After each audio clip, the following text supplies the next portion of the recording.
नमस्ते।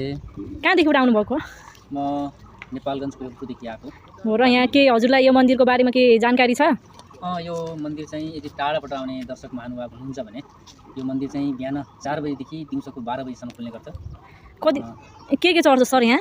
के चढाउन मिल्छ? चढाउन चाहिँ साँडा चढाउन मिल्छ र भाले चढाउन मिल्छ। पोथी चढाउन मिल्दैन। यदि तपाईँहरू चाहिँ पहिले आँट्नु भएको छ कि सोचेर आँट्नु भएको छ भने आँटेको कुराहरू छ भने चढाउन मिल्छ पोथी।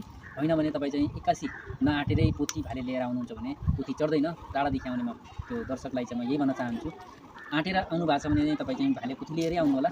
यदि आँट्नु भएको छैन भने पोथी नल्याउनु होला, भाले मात्रै ल्याउनु होला। बारकुने दह कस्तो लाग्यो सर हजुरलाई? बारकुने दह एकदमै राम्रो सुन्दर ठाउँ छ। सबैभन्दा त यो एकदम जङ्गलको बिचमा मन्दिर छ, ताल छ र यो प्रचार प्रसारको कारणले चाहिँ यो उजेलमा परेको ताल हो। युट्युबर साथीहरू आउनुभयो भने यो देश विकासको लागि चाहिँ ठुलो टेवा पुग्छ जस्तो लाग्छ मलाई।